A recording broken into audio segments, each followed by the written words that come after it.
Hello friends, welcome to Programming Concepts. My name is Amit and this is part 6 of ASP.NET Core MVC tutorial. In this video, we will talk about a very simple yet powerful concept in core, that is middleware. This is continuation to part 5 ASP.NET Core main method, so please watch it before proceeding to this one. I shared the link in the description. So middleware is a very simple concept. Whenever end user access your application, an HTTP request has been generated. And this request reached to developers in the form of HTTP context, right? So that developers can get the required information and play with that information. So in simple terms, this phenomena where you decide what to do with HTTP request is known as middleware. Then depending on your middleware configuration, request will go to your application code. We'll discuss why I add the word depending on your middleware configuration later. Then response will go back to your middleware and finally it will reach to end user. In that way, middleware have control to both your requests and responses. Before moving forward, let's go through with the definition first. So middleware is a software that's assembled into an app pipeline to handle requests and responses. So the word pipeline is important here. In application, there will be multiple middleware components. So you can think of components as a small function who are doing specific kind of tasks, obviously here with respect to requests and responses. Each component chooses whether to pass the request to the next component in the pipeline and can perform work before and after the next component in the pipeline. We'll discuss about these scenarios practically. Next is request delegates are used to build the request pipeline. The request delegates handle each HTTP request. What does that mean? That means Microsoft already provided you the functionality in the form of request delegates so that you can use them to build the request pipeline. As you can see, the request delegate handle each HTTP request. So we only need to learn how to use this request delegate. If this is confusing at the moment, do not worry. In next 10 to 12 minutes, everything will be crystal clear. Let's see how to implement request delegates. So request delegates can be implemented via 3 different extension methods. So if we have to implement request delegates, or you can say middleware components, then we already have 3 extension methods available. First is run, second is use, third is map. And for map, we have a subset called MAPWhen, and for use, we have a subset called USEWhen. So that's enough theory. Let's take that in action. Let's go to Visual Studio, and this is the project which we are working with. Let's open startup.cs class. So within this class, you can see there is a method called configure. So if you can see in the comment, this method gets called by runtime. Use this method to configure the HTTP request pipeline. So let's delete the code within configure method. And this method accepts 2 parameters, iApplicationBuilder and iWebHostEnvironment. So to make it simple, let's delete iWebHostEnvironment as well. So if I go back to the slides, you can see there are 3 extension methods available to implement request delegates, and the first one is run. Let's get back to Visual Studio. So to implement run extension method, we will use the object of iApplicationBuilder. So app.run bracket open, and in the description you can see this is an extension method which accepts parameter of type request delegates. And in the definition, you can see that it adds a terminal middleware delegate to the application's request pipeline. Means whatever code written beyond this middleware will never be executed. Just like we have a written command within a function or method, nothing will be executed beyond written statement. Similarly, nothing will be executed when terminal middleware hit. Simple. Just to add, sometime it is also referred as a short circuiting, because if you go to Microsoft website, in their documentation, this word has been used for explaining terminal middlewares. Nothing specific. So if anybody asks what is short circuiting in middleware pipeline, it simply means addition of terminal middleware in the application pipeline where it short circuit and doesn't allow further middlewares to execute. Okay, let's move forward. So app.run async space context such that curly braces open, curly braces close, bracket close, semicolon. So within those curly braces, here you can decide what this middleware should do. So okay, you got the context object, and within this context object, you have necessary information about the object. For now, let's say we only wanted to write something in response. So await context dot response dot write async. Let's say called from run middleware, and that's it. So let's run this program.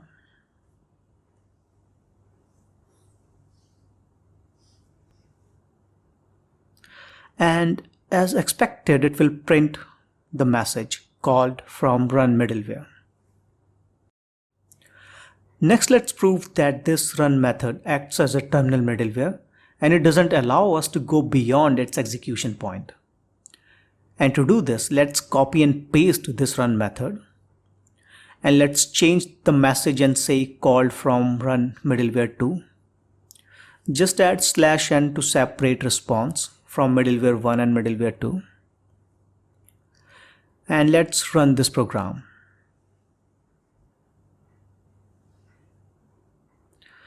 And as you can see, only first middleware executed as the message is called from run middleware.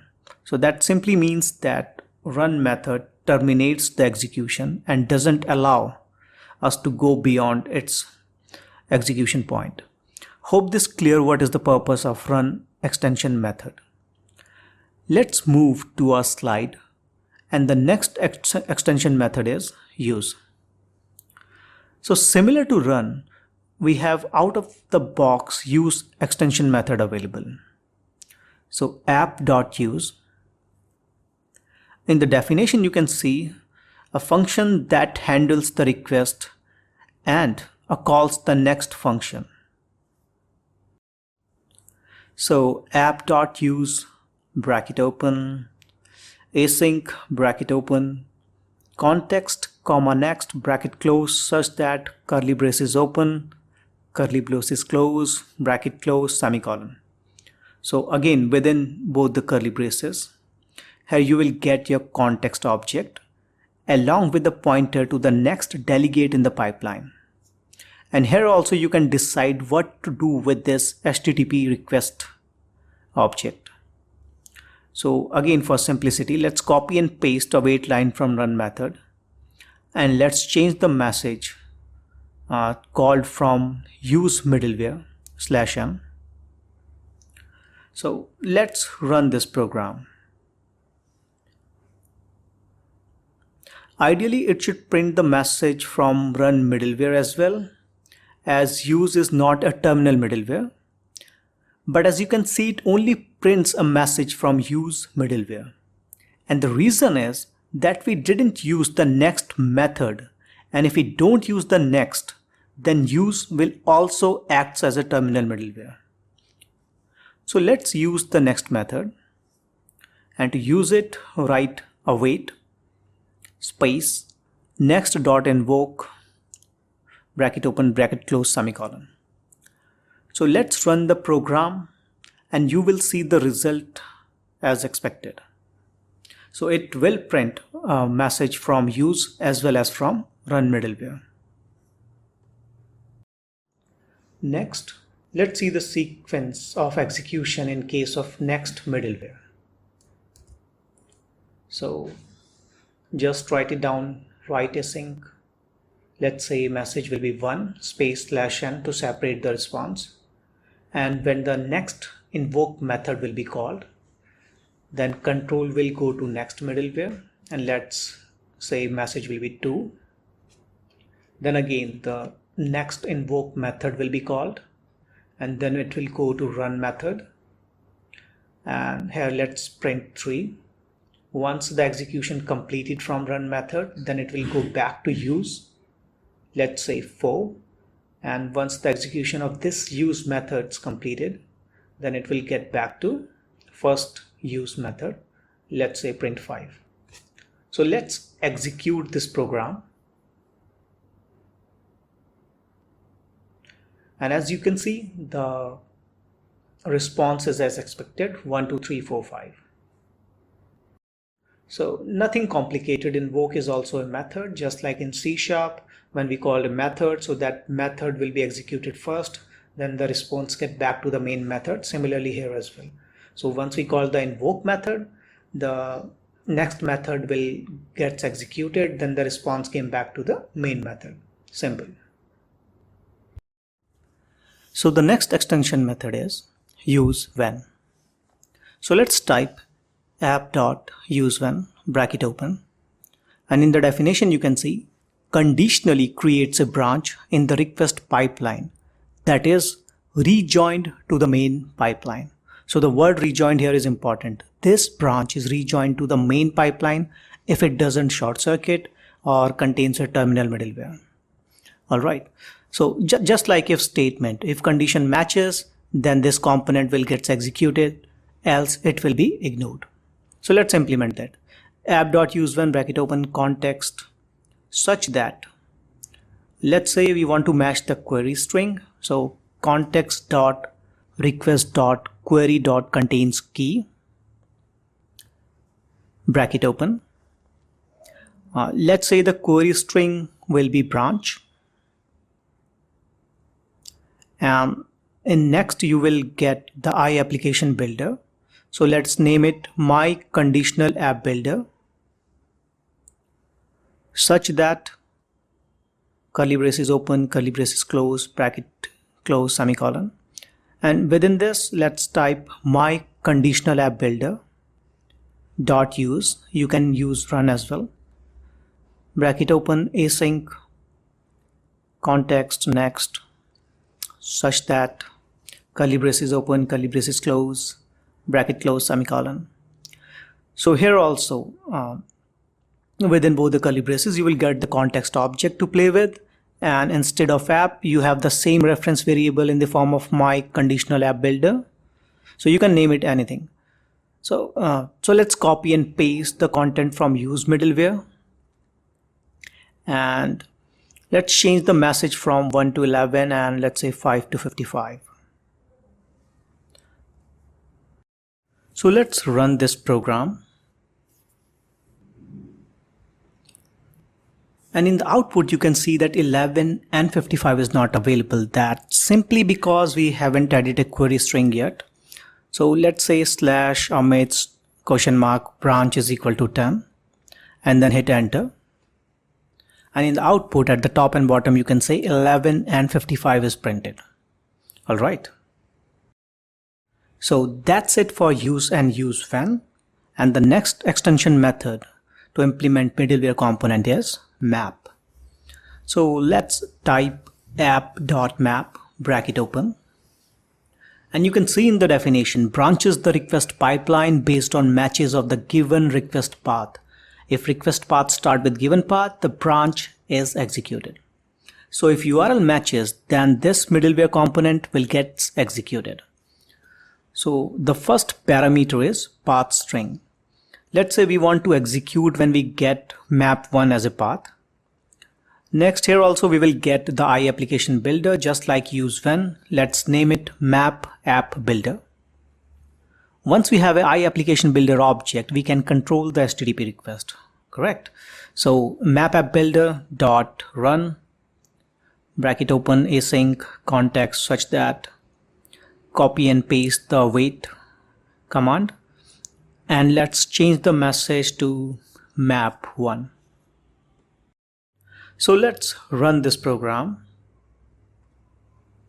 and because we use the run middleware within map, so it will going to terminate, but you are still seeing that 1 2 3 4 5 as an output. That's simply because we haven't changed the URL. So let's name it MAPWhen Let's enter and you will see the output as expected, MAPWhen.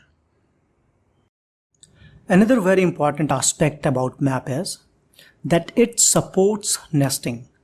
Means map within map, or you can say branch within branch, is possible here.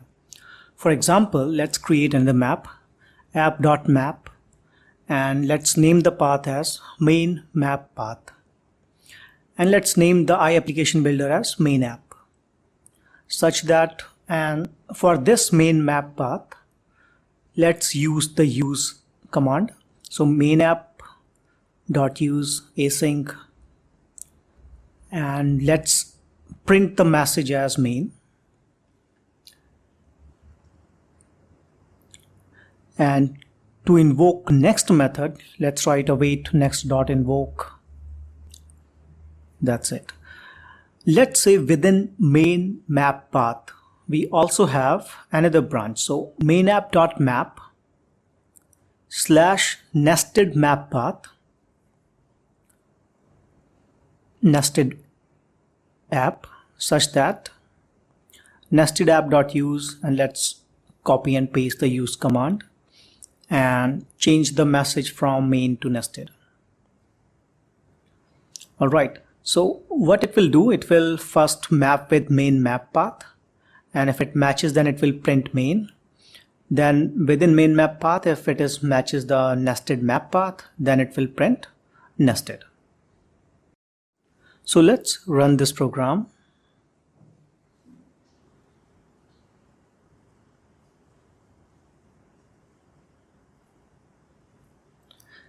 And in the URL, we need to write /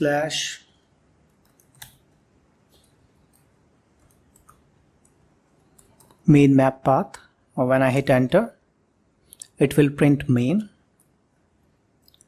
And if I write it down / nested map path and hit enter, then it will print main and nested. Alright.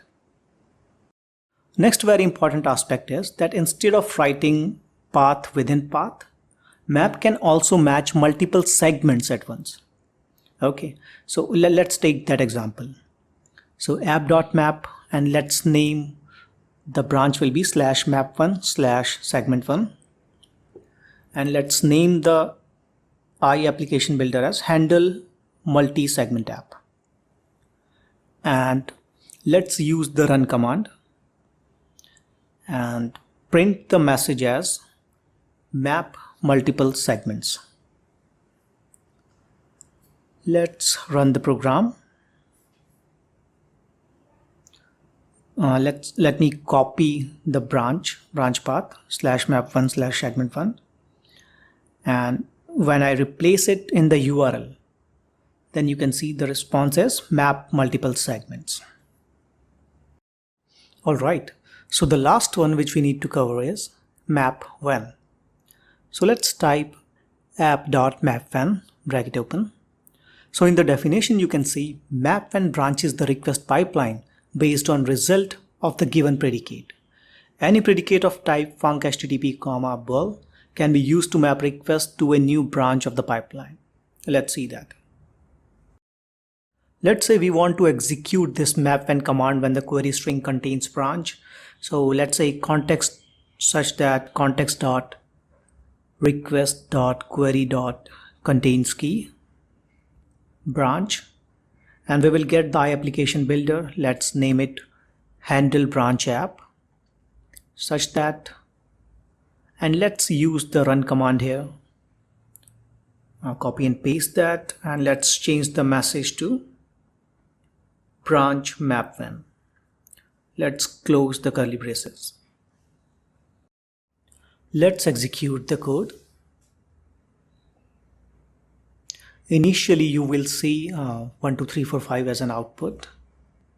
So let's add the query string branch, let's say equal to 10, and let's re-execute, and you will get the message branch MAPWhen. All right. So let's get back to the slides. So we have successfully implemented run, map, use, MAPWhen, and USEWhen. So finally, let's see how we can implement the custom delegates. Sorry, not the custom delegates, it's called custom middleware. So I guess this video is quite lengthy. So we will cover custom middleware in our upcoming video. So if you have any query, do ask me on comment. Till then, thanks for watching.